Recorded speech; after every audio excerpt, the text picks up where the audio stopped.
Ya, Shalom Kolers, dimanapun Anda berada hari ini, sukacita ilahi menyapa saudara.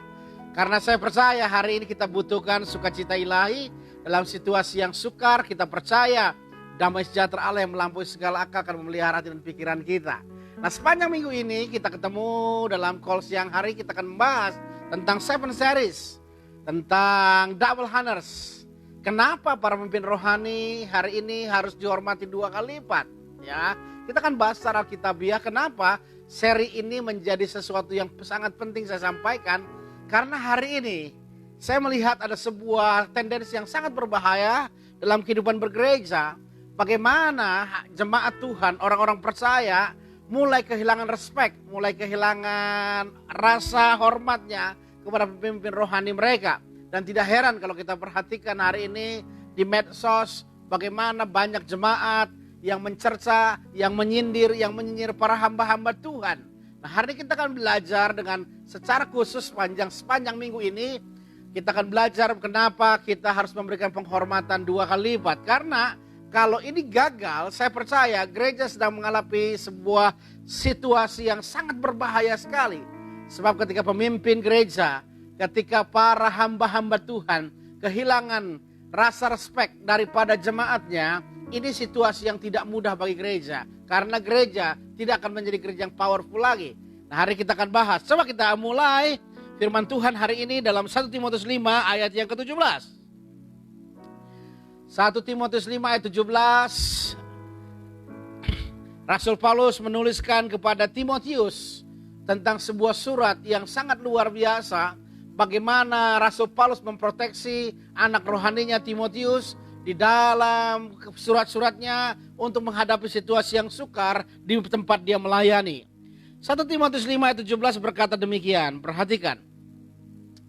Penatua-penatua yang baik, katakan Alkitab, penatua-penatua yang baik pimpinannya patut dihormati 2 kali lipat, terutama mereka yang dengan jeripayah berkhotbah dan mengajar.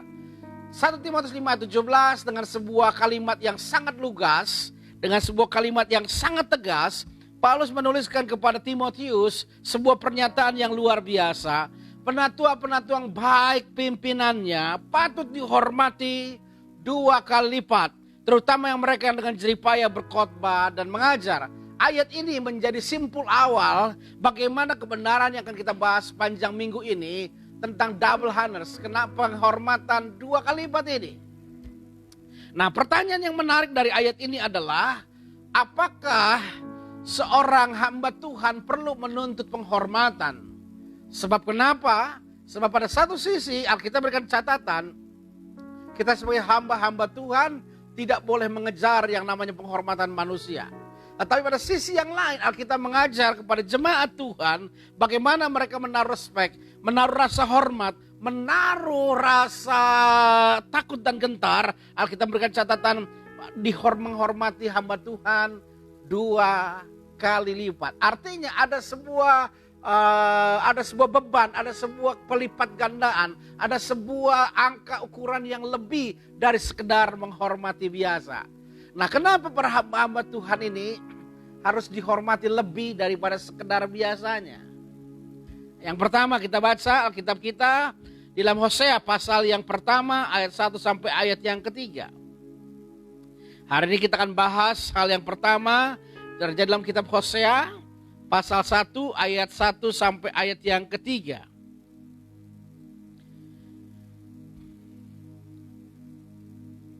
Perhatikan. Hosea pasal 1 ayat 1 sampai 3 berkata demikian, yang akan kita simpulkan pada hari ini untuk sebuah kebenaran yang penting, mengapa seorang pemimpin rohani harus dihormati 2 kali lipat.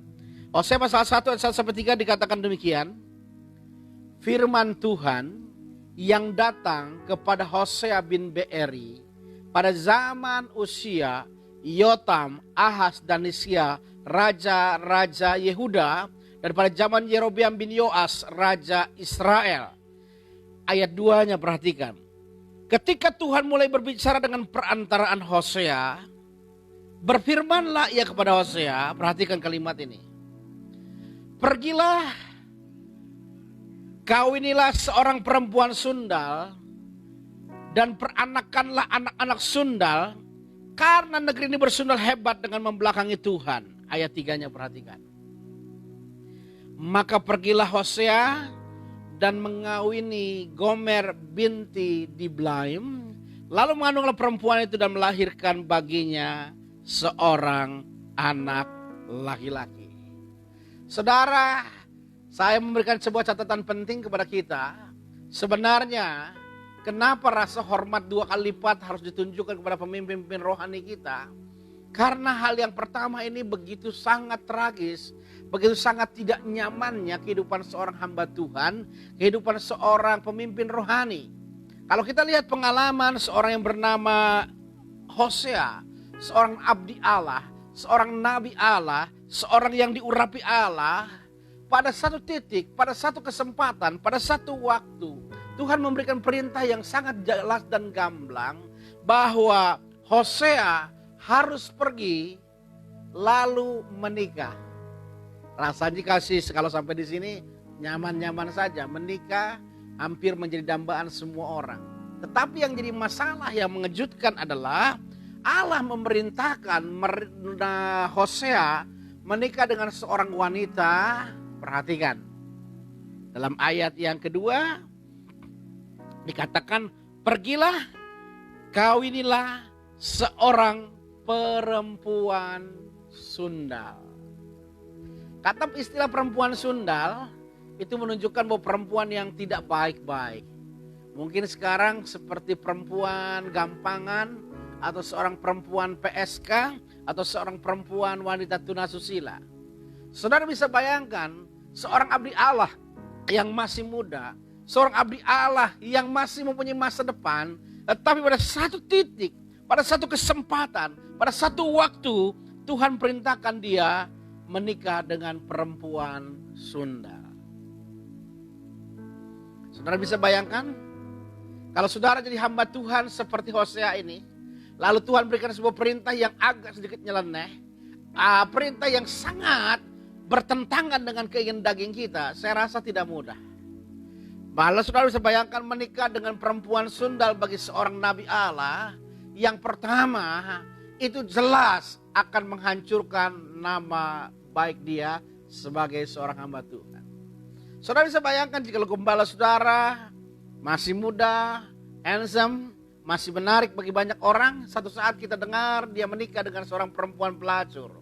Maka pernikahannya akan menjadi sumber isu yang liar, akan menjadi tempat percakapan-percakapan yang diam-diam tapi menyelekit. Bagaimana gereja Tuhan, orang percaya, jemaatnya membicarakan dengan antusias pernikahan gembalanya dengan seorang pelacur. Saudara bisa bayangkan perasaan saudara ketika saudara menjadi topik pembicaraan bukan yang positif tapi yang negatif dari dalam kehidupan banyak orang. Saya percaya itu situasi yang tidak mudah dan tidak menyenangkan. Bukan hanya itu saja pengalaman Hosea, maka saya percaya bukan sekedar nama baik yang tercoreng, maka pelayanannya pun terancam akan mengalami kegagalan yang hebat. Kenapa? Karena orang tidak akan percaya lagi kepada Hosea. Sebab mereka berpikir bagaimana mungkin seorang nabi Allah, orang yang dalam tanda petik kudus, orang yang tidak bercacat, orang yang menyembah Allah dengan hebat dan luar biasa, kok bisa secara sembrono memilih pasangan hidup yang bukan berasal dari Tuhan? Kenapa? Karena dia menikahi seorang pelacur. Saudara bisa bayangkan tiap hari Hosea harus bergumul dengan dirinya. Hosea bergumul dengan hatinya. Hosea bergumul dengan situasi yang tidak mudah itu. Tetapi apa yang terjadi? Ayat yang ketiga dikatakan, maka pergilah Hosea dan mengawini Gomer binti Diblaim. Lalu mengandunglah perempuan itu melahirkan baginya seorang anak laki-laki. Saya percaya kalau seandainya seorang suami istrinya berzina, lalu tetap menerima sebuah istri, mungkin orang salut. Oh berarti ini suami ini maha pengampun yang baik. Tetapi kalau dari awal pernikahannya sudah jelas dia bukan orang yang baik, maka saya percaya orang akan mengatakan suaminya ini pasti suami yang bodoh. pergulatan batin, pergumulan nurani yang tidak mudah bagi seorang Hosea melakukan apa yang Tuhan perintahkan. Tetapi ayat yang ketiga kita menemukan sebuah kebenaran yang sangat luar biasa. Hosea taat melakukannya dan dia pergi mengawini Gomer binti Diblaim. Lalu mengandunglah perempuan itu melahirkan seorang anak laki-laki. Saudara bisa bayangkan, bukan hanya perasaannya Tuhan korbankan, bukan hanya nama baiknya Tuhan korbankan, bukan hanya pelayanan Tuhan korbankan, tetapi masa depan seorang hambaan Tuhan, Nabi yang bernama Hosea dikorbankan Tuhan juga. Inilah sebabnya kenapa saya katakan tidak mudah menjadi seorang hamba Tuhan. Tidak mudah menjadi orang yang siap dipakai dan diurapi Tuhan dengan luar biasa. Nah, ketika peristiwa ini terjadi, maka Hosea menikahi Gomer binti Diblaim. Tetapi penderitaan tidak berhenti sampai di situ. Lihat pasal 3-nya. Lihat pasal 3-nya. Kembali ayat 1. Pasal 3. Sampai ayat yang ketiga.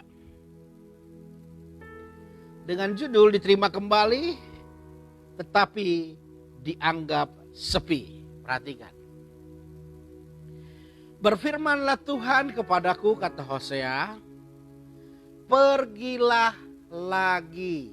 Berarti peristiwa pasal 3 dengan pasal 1 dua peristiwa yang berbeda. Karena dikatakan pergilah lagi. Berarti ini mungkin peristiwa yang kedua kali.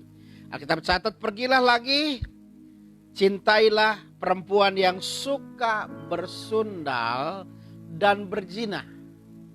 Hosea dikatakan pergilah lagi, cintailah perempuan yang suka bersundal dan berzina. Seperti, perhatikan, Tuhan juga mencintai orang Israel, sekalipun mereka berpaling kepada allah-allah lain dan menyukai kue kismis. Lalu aku membeli dia bagiku dengan bayaran 15 shikal perak dan 1,5 homer jelai. Aku berkata kepadanya, lama engkau harus diam padaku dengan tidak bersundal dan tidak menjadi kepunyaan seorang laki-laki. Juga aku tidak akan bersetubuh dengan engkau. Saudara bisa bayangkan perasaan Hosea yang dikacaukan karena istrinya kabur dari seorang perempuan pelacur, perempuan sundal, dinikahi secara resmi dan menjadi seorang ibu, seorang nabi yang dihormati oleh jemaatnya, yang dihormati oleh murid-muridnya. Apa yang terjadi? Gomer binti Diblaim, Alkitab berikan catatan, kembali ke kubangannya dan dia kembali menjadi pelacur kembali. Dia menjual tubuhnya, dia menjual segala kenikmatannya dan dia melukai hati seorang suami yang bernama Hosea. Tetapi apa yang terjadi? Alkitab berikan catatan dalam ayat yang ke-1, 2, dan 3 dalam kitab Hosea pasal 3 ini. Tuhan perintahkan kepada Hosea untuk kembali menebus, untuk kembali membayar, untuk kembali mengambil istrinya yang kembali kepada kubangan dosanya yang dia lakukan. Saya percaya, saya sadar daya tahan pengampunan seorang pria jauh lebih tipis dibandingkan seorang wanita. Dalam pengalaman saya sebagai hamba Tuhan, banyak bercakap-cakap, banyak perempuan yang bisa menerima suaminya kembali ketika mereka berzina. Tetapi tidak banyak laki-laki yang sanggup menerima istrinya meninggalkannya dan berzina. Jarang sekali. Kita ingat kasus yang baru terjadi di Sulawesi kalau nggak salah. Ada seorang suami anggota polisi pulang ke rumah dan dia menemukan istrinya berzina dengan seorang tentara. Maka ditembak dua-duanya. Dan tentara yang berzina dengan istrinya itu mati. Dan kemungkinan besar juga pernikahannya akan selesai. Betapa banyak wanita yang lebih tahan menerima suaminya kembali ketika mereka berzina, ketika mereka mencederai pernikahan mereka. Tetapi tidak banyak laki-laki yang mampu bertahan dengan istri yang sama ketika istrinya berzina. Saudara bisa bayangkan yang terjadi dengan Hosea. Hosea menerima Gomer binti Diblaim istrinya. Alkitab berikan catatan, untuk yang kedua kalinya dia membayar, untuk yang kedua kalinya dia menebus, untuk yang kedua kalinya dia mengambil kembali istrinya, untuk yang kedua kalinya juga diangkat istrinya dari lembah kehinaan itu, diangkat menjadi istri dari seorang nabi. Saya rasa perjalanan seorang nabi Hosea ini perjalanan yang tidak mudah. Saudara bisa bayangkan, saya kemarin kenal dengan satu orang teman. Dia nangis sama saya, seorang laki-laki, dia cerita.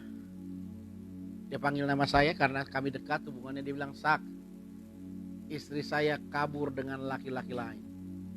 Saudara bisa bayangkan hancurnya seorang laki-laki ketika dia menemukan istrinya bercinta dengan pria yang lain.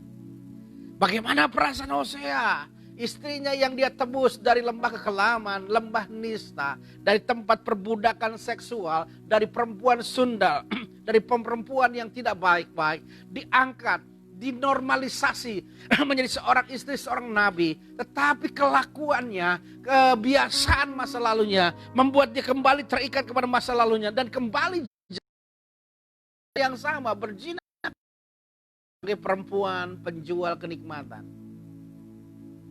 Nah, pertanyaan menariknya adalah, kenapa Tuhan yang perintahkan Hosea menikahi Gomer binti Diblaim? Tuhan yang perintahkan Hosea menebus kembali untuk yang kedua kalinya kelakuan istrinya yang kurang ajar ini. Yang pertama kita lihat adalah ayat yang pertama.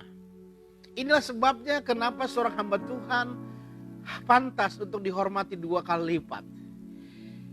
Hosea pasal 3 ayat 1 berkata demikian.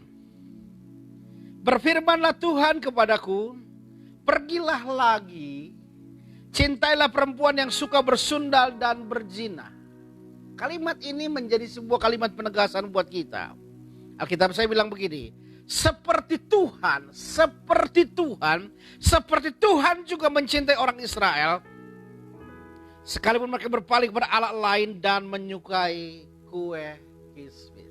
Jadi yang menarik begini, saudaraku yang terkasih, Hosea dalam tanda petik dikorbankan Tuhan, menjadi alat peraga Allah, menjadi proyek percontohan Tuhan kepada orang Israel. Seperti itulah orang Israel seperti Gomer binti Diblaim, orang yang hina, orang yang tidak bernilai, orang yang tidak berharga, diangkat dari lembah kenistaan, ditempatkan di tempat yang terhormat, menjadi seorang istri nabi. Tetapi orang Israel kembali ke berkubangannya kembali. Alkitab berikan catatan, orang Israel berpaling kepada Allah-Allah lain dan menyukai kue kismis. Dan Tuhan perintahkan Hosea menebus kembali, mengambil kembali Gomer binti Diblaim ini.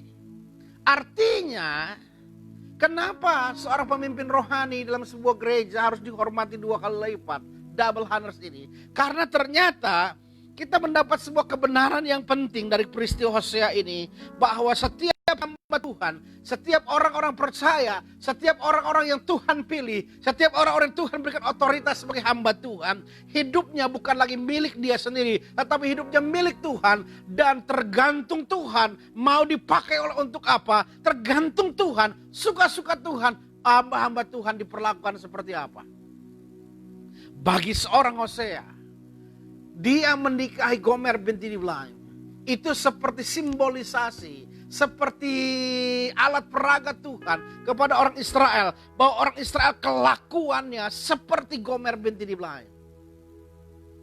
Maka kita harus sadar, setiap pemimpin-pemimpin rohani adalah orang yang pertama siap dikorbankan Tuhan untuk menjadi alat peraga bagi jemaat yang Tuhan percayakan dalam kehidupan. Hanya untuk menjadi alat peraga, Tuhan korbankan nama baik dia. Tuhan korbankan kebahagiaan dia. Tuhan korbankan pelayanannya. Dan Tuhan tidak peduli perasaan yang terluka dari seorang pria yang bernama Hosea ini. Jadi sangatlah pantas kita gereja Tuhan menghormati para pemimpin-pemimpin rohani kita dengan luar biasa. Kenapa? Karena mereka adalah orang-orang yang Tuhan jadikan alat peraga supaya kita mengerti hubungan kita dengan Tuhan seperti apa, menjadi alat peraga untuk kemajuan iman anak-anak Tuhan yang Tuhan percayakan dalam kehidupannya. Contoh yang kedua, bagaimana kita sebagai orang percaya harus sadar pemimpin rohani kita dihormati 2 kali lipat karena seringkali mereka dijadikan alat peraga Tuhan, ya. Kita lihat. Poin yang kebenaran yang kedua kita lihat, contoh yang kedua dalam kitab Yesaya pasal 20.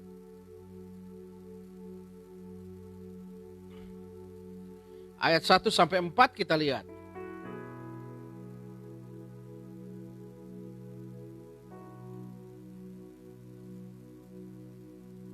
Kita lihat Yesaya pasal 20 ayat 1 sampai 4. Perhatikan. Pada tahun ketika, ayat satunya, pada tahun ketika panglima yang dikirim oleh Sargon Raja Asyur tiba di Asdod, lalu memerangi dan merebutnya. Perhatikan mulai ayat yang kedua.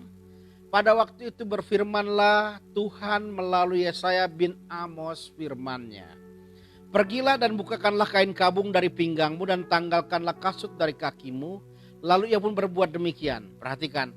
Maka berjalanlah Yesaya dengan telanjang dan tidak berkasut. Berfirman Tuhan, seperti hambaku Yesaya berjalan telanjang dan tidak berkasut 3 tahun lamanya, sebagai tanda alamat terhadap Mesir dan terhadap Ethiopia.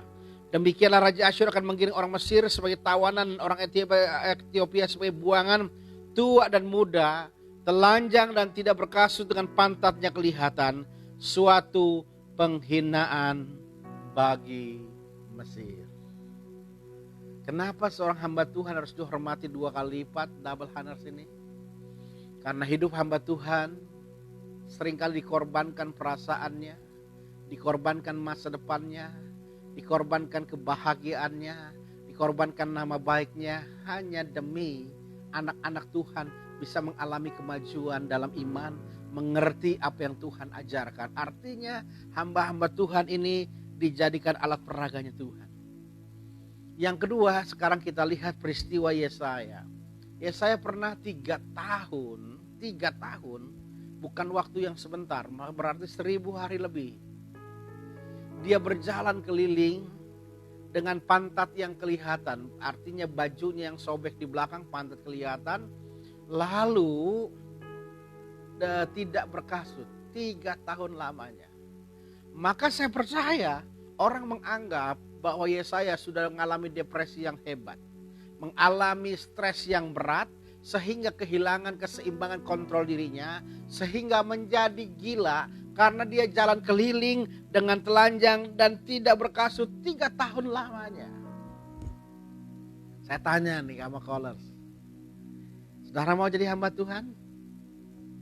Saudara mau diperlakukan seperti Hosea, menikah seorang perempuan pelacur, atau diperlakukan Tuhan seperti Yesaya, seperti orang gila 3 tahun berjalan keliling dengan kasut yang tidak berkasut dan pantat yang kelihatan?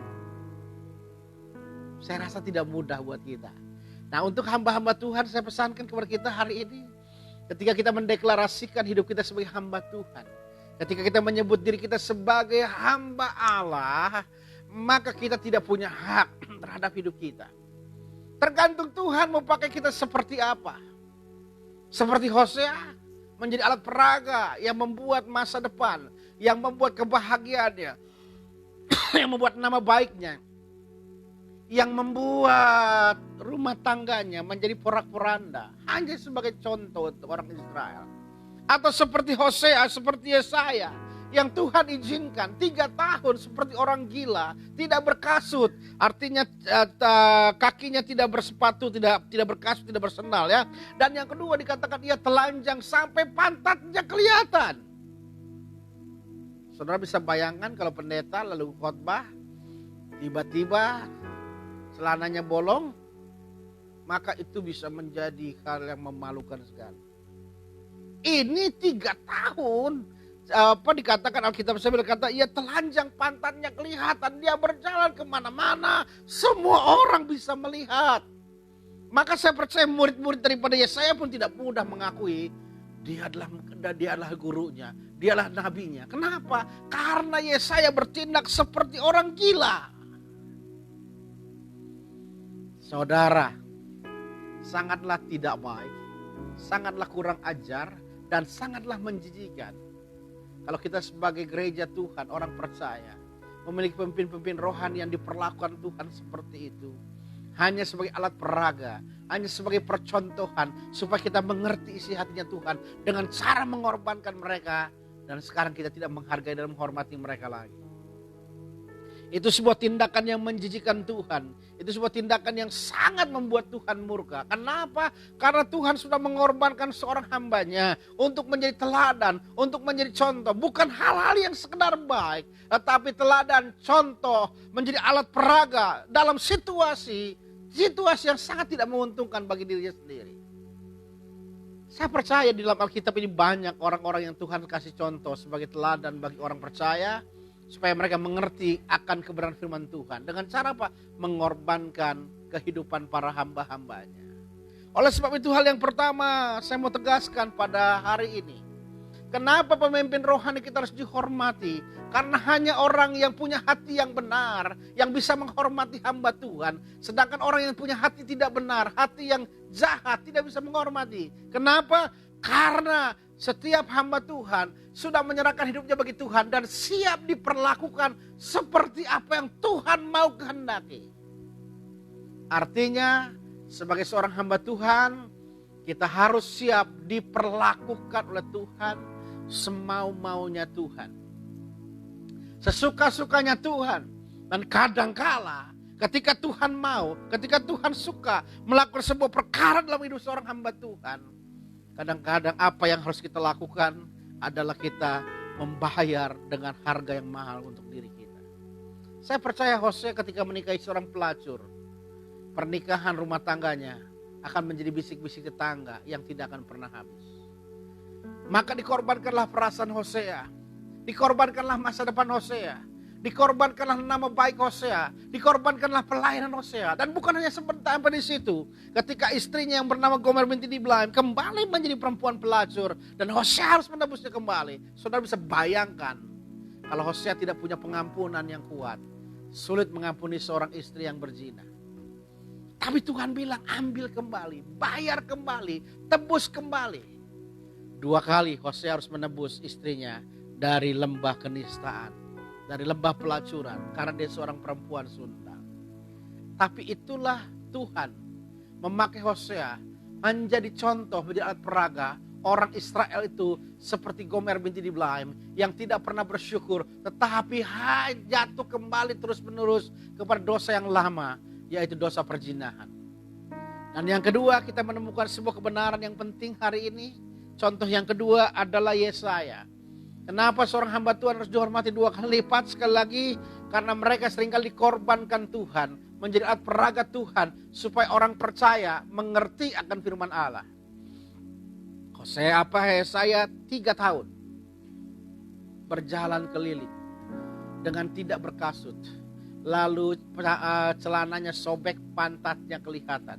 Itu aib yang memalukan. Mungkin orang bilang pendeta gue udah stres, nabi gue udah gila, nabi gue udah depresi. Mungkin orang itu jadi percakapan, nama baik Hosea dan Yesaya hancur karena perlakuan Tuhan. Tapi itu yang sedang Tuhan kerjakan hanya sebagai alat peraga, hanya sebagai contoh supaya orang Israel mengerti. Jadi sangatlah tidak baik ketika seorang yang mengorbankan dirinya untuk kita mengenal Tuhan lebih intim lagi. Tetapi kita tidak dengan membayar harga yang mahal, dengan nama baiknya, dengan masa depannya, dengan pelayanannya, bahkan dengan perasaannya. Dan kita tidak menghormati mereka. Dan kita menjadi orang-orang yang benar-benar tidak menyenangkan Tuhan.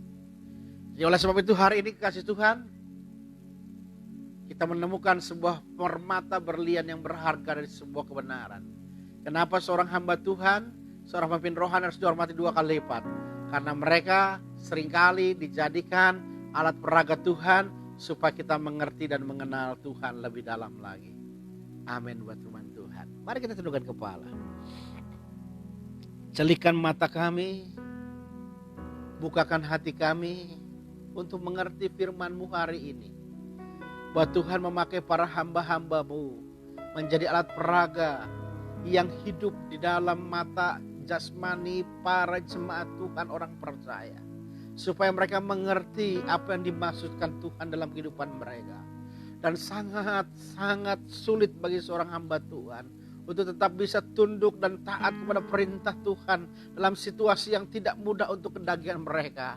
Hosea harus mengakhiri kebahagiaannya. Hosea harus menghancurkan nama baiknya. Hosea merasa perasaannya tidak diperhitungkan Tuhan ketika harus menikah dengan perempuan pelacur, dan perempuan pelacur yang sama kembali kepada pelacurannya, dan Hosea harus menembus yang kedua kalinya.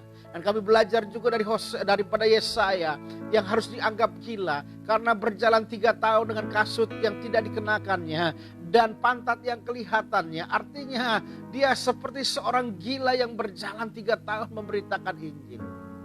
Hari ini ampuni kami jikalau selama ini kami memandang remeh pemimpin-pemimpin rohani kami. Kami memandang hina pemimpin-pemimpin rohani kami.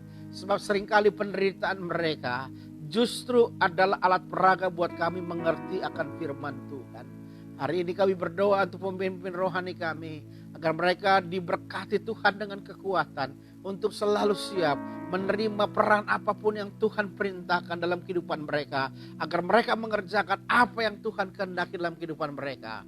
Terima kasih Bapa, terima kasih. Hamba percaya hari ini roh takut akan Allah, roh menghargai akan pemimpin rohani akan menjadi bagian yang istimewa dalam hati setiap callers dimanapun mereka berada.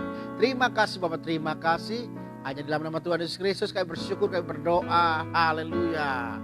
Amin. Jangan lupa nanti malam kita ketemu call malam bersama dengan Pak Timotius Hermawan ya. Dan kita masih membahas tentang 7 series Double Hunters ini bersama dengan saya dari Senin sampai Kamis. Nanti Jumat kita akan mendengarkan 7 series ini oleh Bapak Pendeta Rinson Rinson Butar-Butar ya. Tuhan memberkati kita semua. Shalom.